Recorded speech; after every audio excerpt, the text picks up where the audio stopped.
ময়দানে মাশর মাথার এক বেগদা ইখতিলাফ এক হাত উপরে আল্লাহ সূর্যকে নামিয়ে দেবে, 12 গুণ তাপ আল্লাহ বাড়িয়ে দেবে, কষ্ট। কিন্তু ভাইরা প্রোগ্রাম তো খুব সুন্দর করে সেটিং করে ফেলেছে, মন স্থির করে নিয়েছে, তাই তারা আবার রিকোয়েস্ট করলো, কষ্ট হলো, রমজান শরীফের মাস, কিছু মানুষকে এক জায়গায় পাবো, দরুদ শরীফ সুবহানাল্লাহ আলহামদুলিল্লাহ বলবো, কোরআনের কিছু আলোচনা, হাদিসের কিছু আলোচনা করব, এই উদ্দেশ্য করে নিয়ে আরো আসছি। তবে লম্বা চওড়া আলোচনা নয়, জাস্ট দোয়া হবে। তাই যারা রোজাদার এবং মুসলমান, যারা মনে করেন যে মাহফিলটা ইসলামের মাহফিল, আমাদের দায়িত্ব, ছড়িয়ে ছিটিয়ে যারা বসে আছেন সব এক জায়গায় হন। এটা প্রথম আমার হুকুম। আপনারা যদি আমাকে মানেন, ভালোবাসেন, তাহলে কথা শোনো, কেননা ওই ভালোবাসবো কথা মানবো না, ও ভালোবাসার কিছু দাম নাই।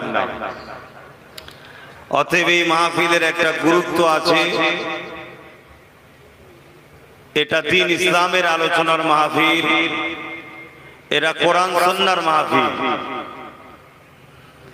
এখানে গরিব দুঃখী মানুষ, প্রত্যেকটা নবী প্রেমিক, রসুল প্রেমিক, আল্লাহ প্রেমিক মানুষেরা, রোজাদারেরা মেহনতের কিছু কিছু পয়সা দিয়ে মেহনত করে একটা ইফতার ও দোয়ার মাহফিল করেছে। অতএব সেই মাহফিলে আমাদের উচিত হবে রাসূলের হাদিস অনুযায়ী একত্রিত হয়ে বসা। আল্লাহ নবী বলেছেন, তোমরা মাহফিলে যখন বসবে এক হয়ে বসবে। কিন্তু দুঃখ লাগে বড়, আমার কওমের মানুষ ইসলাম থেকে অনেক দূরে সরে যাচ্ছে। আমরা আপনাদের ভালোর জন্য বললাম, যদি আপনাদের মনে হয় যে কোরআন হাদিসের কথা আমার মান্যতা দিয়ে দরকার, তাই যারা দাঁড়িয়ে এখনো আছেন তারাও এসে বসুন, আর যারা দূরে দূরে আছেন কাছে এসে বসুন। আর যদি মনে হয় যে না, আমি তো শুধুমাত্র ইফতার করার জন্য এসেছি, তাহলে একটু ঘুরে আসুন না, 1 ঘন্টা বাকি আছে, ঠিক সময় বসবেন, ইফতার নেবেন, কোনো অসুবিধা নেই। আর যদি মনে হয় যে না, আমি তো আপনাকে ভালোবাসি, আমার বাপ দাদু সব দাদা হুজুর 5 হুজুরকে ভালোবেসেছে, আমরা আপনাকে ভালোবাসি, তাহলে কথা শুনতে হবে, এদিক ওদিক করলে হবে না। কেননা এই পৃথিবীতে আখেরি জামানা, দুনিয়ার শেষের দিকে অনেক দল মত বেরোবে, অনেক কিছু হবে। বাপ মনে রাখবেন, রসুল বলেছেন 73টা দল হবে, 72টা জাহান্নামী হবে, একটা দল জান্নাতি হবে। 72 দলেই নামাজ থাকবে, রোজা থাকবে, দাঁড়ি থাকবে, টুপি থাকবে, হজ থাকবে, দান থাকবে, মুসলমান সব থাকবে, তথাপিও জাহান্নামে যাবে। আর একটা দল জান্নাতে থাকবে, যেটাই 72 দলে যা আছে এতেও তাই থাকবে। শুধু একটা জিনিস এই একটা দলে বাড়তি থাকবে, কি? আল্লাহ রসুলের প্রেম ও আদব থাকবে। জোরে বলুন সুবহানাল্লাহ। যারা নবীর প্রেমিক হয়, তারা কোরআনের মাহফিল, রসুলের মাহফিলকে কখনো বিয়াদবি করতে পারে না। আজকে একদল মুসলমান আছে, তারা ধর্মকে শেষ করে ফেলছে, বিক্রি করে ফেলছে। তো যাক, এত গরমের পরও আপনারা এত মানুষ এক জায়গায় হয়েছে, আল্লাহ দরবারে শুকরিয়া। কিন্তু এখনো যে কটা মানুষ ছড়িয়ে ছিটিয়ে ছিল, আমার দায়িত্ব আছে তাদেরকে একবার মেসেজ দেওয়া যে মাহফিলে এসে বসতে হয়। এবারে তারা বসবে কি বসবে না সম্পূর্ণ তাদের ব্যাপার, কিন্তু আমার দায়িত্ব আমি পালন করলাম। দরুদ শরীফ আল্লাহুম্মা সাল্লি আলা,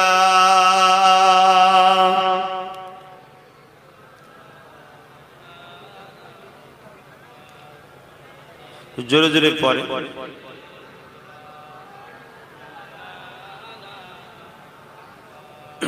আমি জানি রোজার মাসে আর এই গরমের মধ্যে রোজা রেখে কথা বলতেই মানুষের কষ্ট হচ্ছে, তার উপরে আবার দরুদ শরীফ, কথা বুঝে আসছে। তবে এটাও জানি এই রমজান মাসের 17 তারিখে বদরের ময়দানে হক না হকের লড়াই হয়েছিল। রোজা রেখে সাহাবারা লড়াই করেছিল মক্কার মতো জমিনে, যেখানে আজকের দিনে প্রায় 56 কি 52 ডিগ্রি তাপ। আজকে তো 41, একটু কমেছে, দুদিনের থেকে আজকে একটু কমেছে। 43 উঠেছিল, আজকে 41। সেখানে 52, 53, 54 এখন।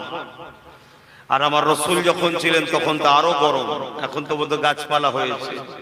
ওই অবস্থায় রোজা রেখে তিনারা লড়াই করেছে। কেন? প্রেম। প্রেম আলাদা জিনিস বাপ, মুসলমান আলাদা জিনিস, ইমানদার আলাদা জিনিস। মুসলমান তো 200 কোটি, সব জান্নাত যাবে নাকি? যে না, আল্লাহ রসুল বলছেন না। 72 দলই তো মুসলমান, জান্নাত যাবে নাকি? রসুল বলছেন না, একটি দল জান্নাত যাবে, ইমানদার। ইমান আলাদা জিনিস। নামাজ, রোজা, দাড়ি, হজ, টুপি এগুলো ইমান নয়, এগুলো ইমানের মধ্যে। ইমান হলো রসুলকে প্রেম করা ও আদব করার নাম ইমান। জোরে বলুন সুবহানাল্লাহ। কতটা প্রেম?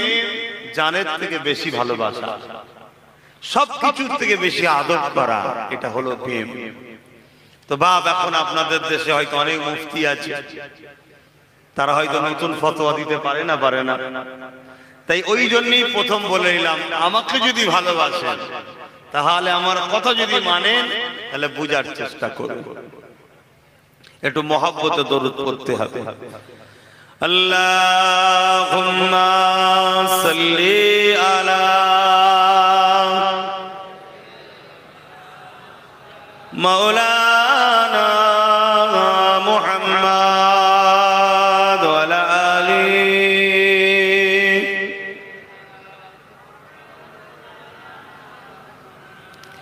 আউযু বিল্লাহি মিনাশ শাইতানির রাজীম। বিসমিল্লাহির রহমানির রহিম।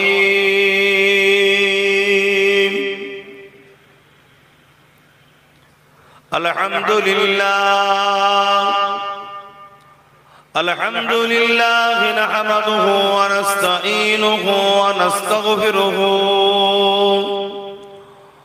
ওয়া নু'মিনু বিহি ওয়া নাতাওয়াক্কালু আলাইহি ওয়া নাউযু বিল্লাহি মিন শুরুরি আনফুসিনা ওয়া মিন সাইয়্যাতি আ'মালিনা।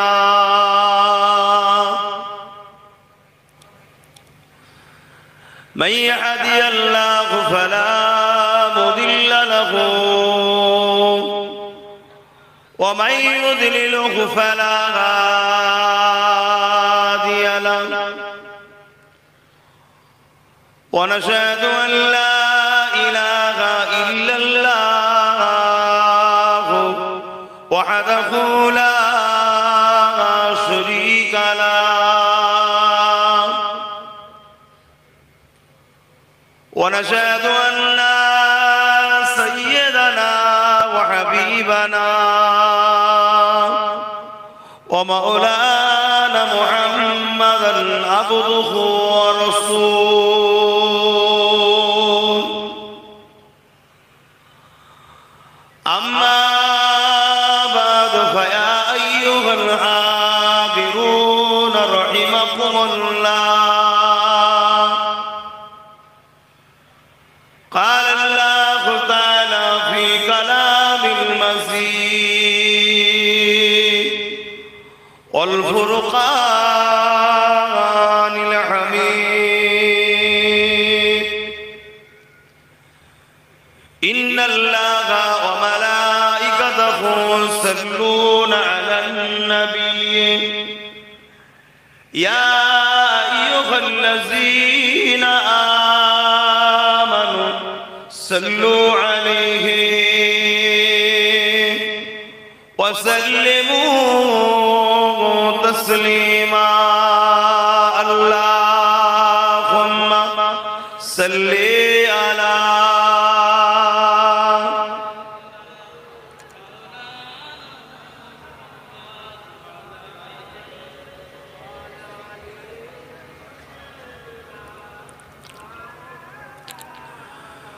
কালেমা লা ইলাহা ইল্লাল্লাহ, লা ইলাহা,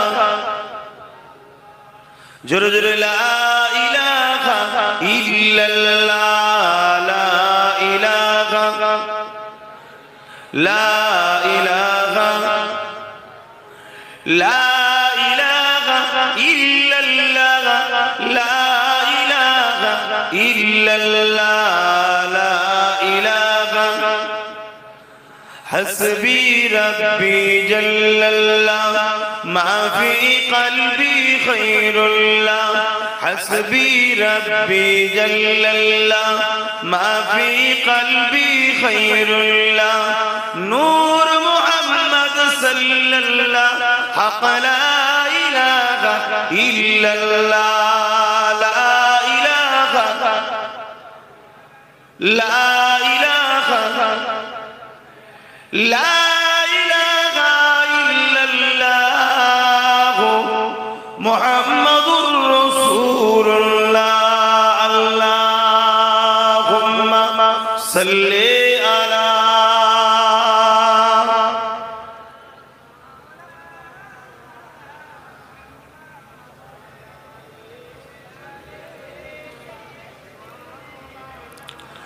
আমার আব্বা জানেরা, ভাইরা, আমার পর্দা নিশিনা আম্মা জানেরা, বোনেরা, দ্বীন ইসলাম আর ভালো লাগছে না। দরুদ শরীফ পড়তে, কলেমা পড়তে আর ভালো লাগছে না, তাই তো নাকি? একটু হ্যাঁ কি না বলুন।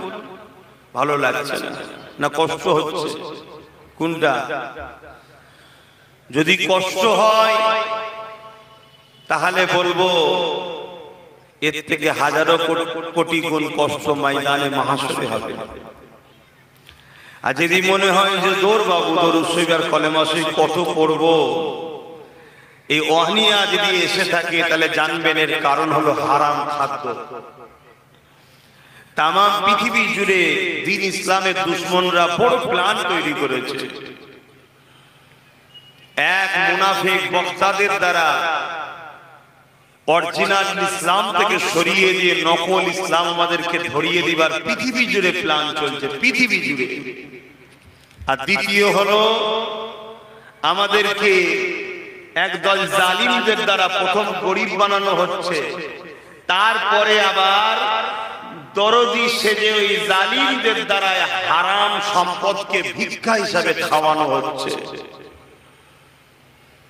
আল্লাহ রসুল বলছেন কারো শরীর যদি রক্ত হারাম হয়ে যায়, অর্থাৎ হারাম খাদ্য ঢুকে ঢুকে যদি রক্ত, হারাম খাদ্য থেকে রক্ত হবে, যদি হারাম হয়ে যায়, ওই শরীর কখনো আল্লাহর কাজ করতে ইচ্ছা করবে না, ওই মন কখনো মসজিদের দিকে টানবে না, ওই মন কখনো নামাজ রোজা কলেমা পড়া দ্বীন ইসলামের কাজ নাই সত্যের পক্ষে কাজ করতে কখনো ইচ্ছা যাবে না। ওই দিল, ওই মন, ওই দিমাগ সর্বসময় অন্যায়ের দিকে টানবে, চুরির দিকে টানবে, বদমাশির দিকে টানবে, মারপিটের দিকে টানবে, গরিবদের লুটার দিকে টানবে। এক কথায় দ্বীন ইসলাম বিরোধী কাজের জন্য এই মনটা বড় উৎসাহিত হবে, ইসলামের পক্ষে মন জান টানবে না। যদি কারো শরীরে হারাম খাদ্য ঢোকে, আর যদি বলে যে না কষ্ট হচ্ছে, তাহলে বাপ একই কষ্ট ময়দানে মাশর মাথার এক বেগ দাও খেলাব এক হাত উপরে আল্লাহ সূর্যকে নামিয়ে দেবে, 12 গুণ তাপ আল্লাহ বাড়িয়ে দেবে। আমার আম্মা, আমার বোনেরা, আমার বাপ ভাইয়েরা, কত লোক হবে? 500 হবে তো নাকি? আমরা যারা বসে আছি, আমার আইডিয়া নেই, বলুন না, মানে আইডিয়া ফেল হয়ে যাচ্ছে না, ওই জন্য জিজ্ঞেস করছি। যা এক জায়গায় 10 জন থাকলে গলার আওয়াজে ঘুম ভেঙে যায় মানুষের। আজকে এতগুলো মানুষ বসে আছে, আমাদের দরুদ শরীফ, আমাদের কলেমায় বলুন, দুটোর মধ্যে একটা মানতে হবে, হয় কষ্ট হচ্ছে বলুন, আর না হয় স্বীকার করুন যে আমরা ইসলামের থেকে অনেক দূরে সরে যাচ্ছি। তার নমুনা এটা। আজকে যদি এখানে হারামের কিছু টাকা দেওয়া হতো, হারামের কিছু নাচ গান দেওয়া হতো, হারামের যদি ফাংশন দেওয়া হতো, হারামের খেলা দেওয়া হতো, তাহলে দেখতে আমাদের কণ্ঠ কত জোর বেরোতো। কি গো, বলাটা খারাপ হচ্ছে? কেন আমাদের এই গাফলতি? এ আমার ভাইরা, এত গাফলতি কেন? এত দুর্বল, এত গাফলতি কেন? দুটোর মধ্যে একটা স্বীকার করতেই হবে তোমায়। যদি বলো যে আমার কষ্ট হচ্ছে রোজা রেখে, আলহামদুলিল্লাহ, হওয়াটা স্বাভাবিক, এটা মেনে নিচ্ছি, হওয়াটা স্বাভাবিক। কেন আমারও কষ্ট হচ্ছে কথা বলতে, কেন এই কঠিন রোদে।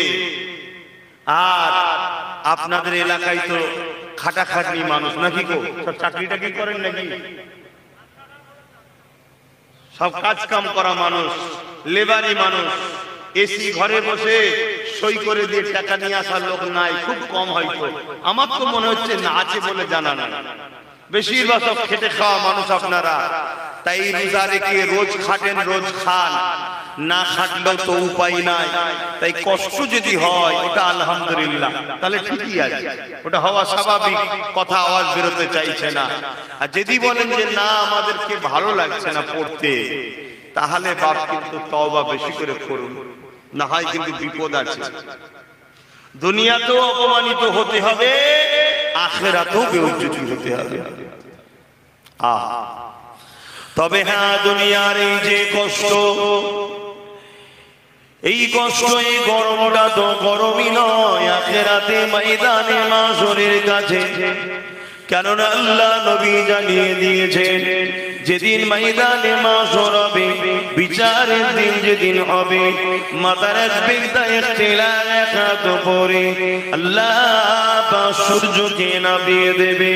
হে আমার নওজওয়ানেরা, হে আমার আম্মা জানেরা, হে আমার আব্বা জানেরা, হে আমার বোনেরা, মুজাদ্দিদুজ্জামানের রুহানি আওলাদ মনে করে আপনাদেরকে বুঝিয়ে দিয়ে যায়। কেননা আপনারা দাদা পীরকে মানেন কি আমি জানি না, তবে হ্যাঁ এটা জানি, আপনাদের বাপ দাদা সব কিছুর আগে মুজাদ্দিদুজ্জামানকে পীর ও মুর্শিদ ইমাম বলে মেনে নিয়েছে।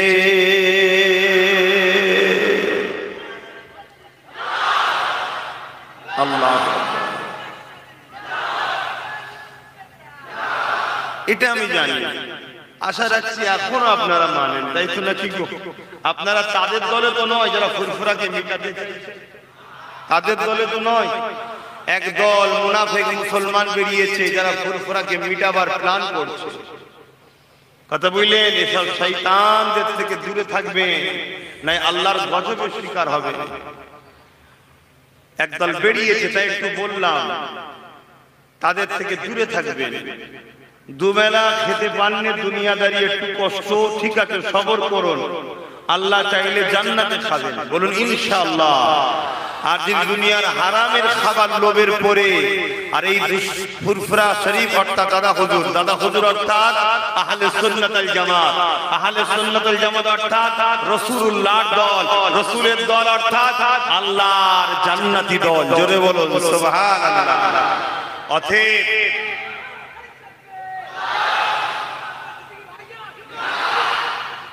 বসো। এই মানুষটা যদি কোনোদিন চোখে দেখতে পেত, একবার আমাকে জান খুলেও মনে হয় দেখত। কেন যেখানেই যাই দেখি ভাইটা আসে, অন্ধ মানুষ। আল্লাহ আল্লাহ ওর যেন আখিরাতে নজরকে আল্লাহ খুলে দেয় এবং আল্লাহকে দেখার জন্য তৌফিক দেয়, বলুন আল্লাহুম্মা আমিন। আমাদেরকেও যেন ভাইয়ের সাথে আল্লাহ জান্নাতে আল্লাহ দিদার নসিব করে, বলুন আল্লাহুম্মা আমিন। তাই একটু বললাম, একটু সতর্ক হবে। বাপেরা, দুনিয়ার কষ্টটা সামান্য কিছু দিনের জন্য। যদি গরিবী সংসার হয়, আল্লাহ পাকের পরীক্ষা মনে করে সবর করবে।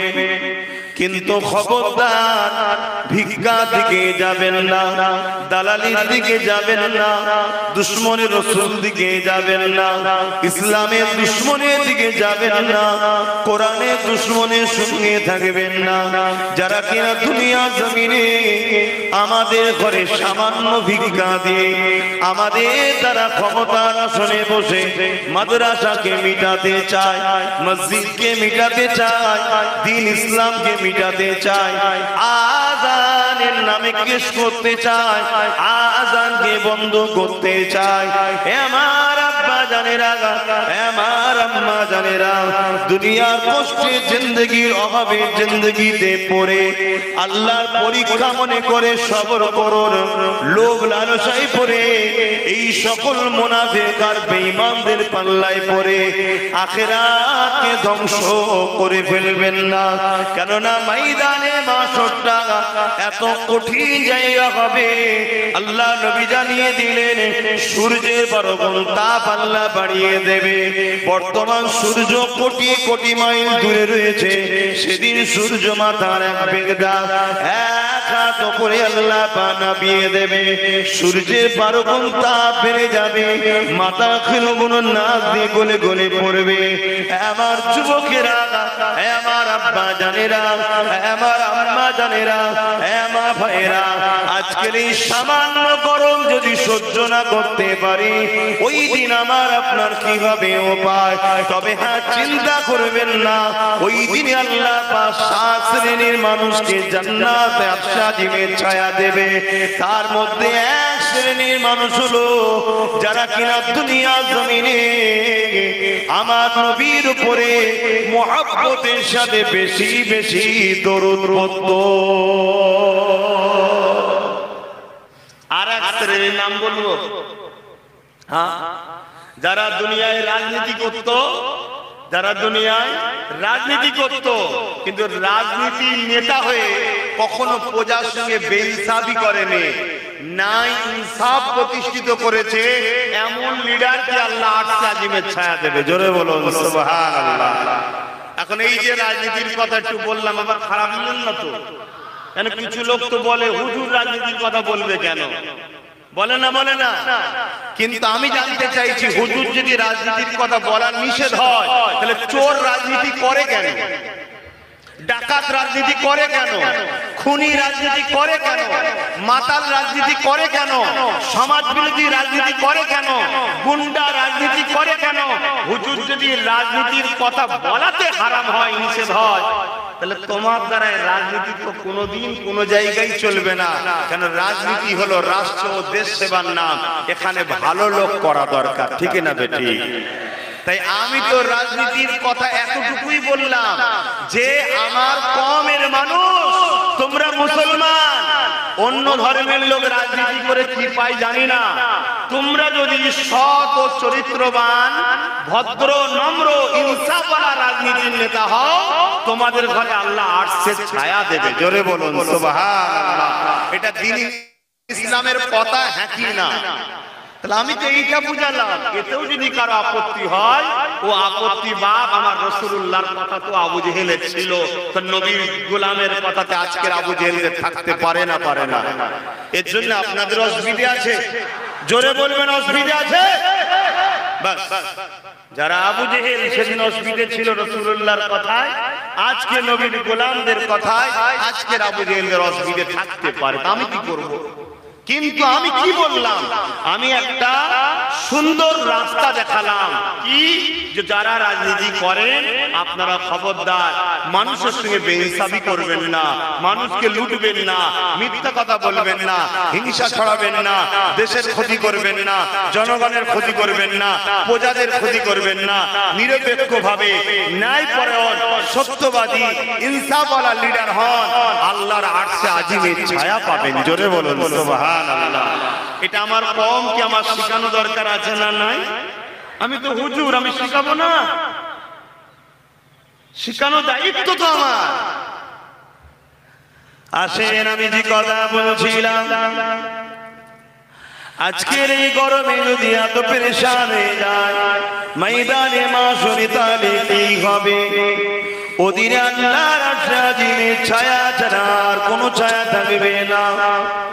দুনিয়ায় জোর দেখিয়ে কারো ঘরকে দখল করা যেতে পারে, দুনিয়ায় জোর দেখিয়ে কারো জমিকে দখল করা যেতে পারে, দুনিয়ায় জোর দেখিয়ে কারো ফিশারিকে দখল করা যেতে পারে, দুনিয়ায় জোর দেখিয়ে কারো স্থানকে নিজের স্থান বলে দখল করা যেতে পারে, দুনিয়ায় জোর দেখিয়ে কারো সার্টিফিকেট সই করিয়ে নিজের করে নিয়ে যেতে পারে, দুনিয়ায় জোর দেখিয়ে মিথ্যা মিথ্যা ভাবে মানুষের অধিকারকে হরণ করা যেতে পারে। কিন্তু মনে রাখবেন, ময়দানে মাশরে কারো জোর চলবে না, ওখানে দাদাগিরি চলবে না, কোন পীর সাহেবের বীরত্ব চলবে না, কোন আলেমের ইলম চলবে না। ওইখানে একমাত্র হাকামুল হাকিমিন আমার আল্লাহ পাকের রাজত্ব চলবে। ওই জায়গাতে শাস্ত্রের মানুষ ছাড়া অন্য কেউ আসাদিমের ছায়া পাবে না। ওই দিনটা তো কঠিন দিন হবে, মাথার এক বিদ্যায় এলাকা তো করে আল্লাহ সূর্য নামিয়ে দেবে। ওই দিনেতে মানুষের মাথার কোনো গলে গলে না দিয়ে ঝরে ঝরে পড়তে লাগবে। যুবকেরা তরুণেরা, ওই দিন আল্লাহ নবী জানিয়ে দিলে মানুষ নিজের পাসিনাতে সাঁতার পর্যন্ত কাটতে লাগবে। ওই দিনেতে এত কঠিন বিপদের দিন হবে, ওই দিনে মানুষ নিঃশ্বাস নিতে গরমে মানুষ বড় কষ্ট, জমিনের উপরে দাঁড়াতে পারবে না। যার উপরে যা জোর চলবে জোর করে জমিনে শুইয়ে দিয়ে তার বুকের উপরে পা দিয়ে দাঁড়িয়ে যাবে। সাহাবারা কাঁদতে লেগেছে, ইয়া রাসূলুল্লাহ, ইয়া হাবিবাল্লাহ, হুজুর এত কেমন পড়ানো হবে, মানুষের বুকে পা দিয়ে কেন দাঁড়িয়ে যাবে? আল্লাহ নবী জানিয়েছিলেন এই জন্য দাঁড়িয়ে যাবে, সূর্যের তাপেতে জমিনটা যেমন লোহা গুনে দিলে পুড়ে লাল হয়ে যায়, ওই সূর্যের তাপেতে জমিনটা পুড়ে লাল হয়ে যাবে।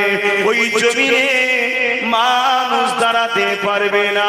যার উপরে যার ক্ষমতা চলবে জোর করে শুইয়ে দিয়ে ওই জমিনের উপরে তার বুকের উপরে পা দিয়ে দাঁড়িয়ে যাবে। আমার আব্বা জানেরা, আমার আম্মা জানেরা, আমার ভাইরা বোনেরা, যারা আমাকে ভালোবাসেন, তাদের উদ্দেশ্য করে বলি, পরিবর্তন হন দুনিয়া জমিনে, আল্লাহকে খুশি করেন, নবীকে খুশি করেন, আল্লাহকে ভয় করেন, অন্যায় করবেন না, অন্যায়কারীদের দল করবেন না, চুরি করবেন না, চোরেদের সঙ্গে থাকবেন না, মিথ্যা বলবেন না, মিথ্যাবাদীদের সঙ্গে থাকবেন না, এতিমকে জুলুম করবেন না, এতিমের মা যারা ছেড়ে খায় তাদের সঙ্গে দল করবেন না, তাদের সঙ্গে থাকবেন না। এ আমার যুবকেরা, যদি তুমি দুনিয়ার লোভ লালসায়, যদি সামান্য দুনিয়ার জিন্দেগিতে আরামায়েশ করতে গিয়ে তুমি যদি অন্যায় করো, আল্লাহ রাসূলের কাজের বেখিলাফ করে ফেলো, তাহলে মনে রাখবে আখিরাতটা তোমার বরবাদ হয়ে যাবে। ওই দিনে কোনো কারো দাদাগিরি চলবে না। শুনছেন তো মাইকের আওয়াজ? হ্যাঁ, পরিবর্তন হন, পরিবর্তন হন আমার কওমের ভাই, আপনারা আমার কওমের ভাই, আমার ধর্মের ভাই, আপনারা আমরা এক ধর্মের মানুষ, তাই বুঝাচ্ছি ধর্ম প্রচার করতে এসে পরিবর্তন হন।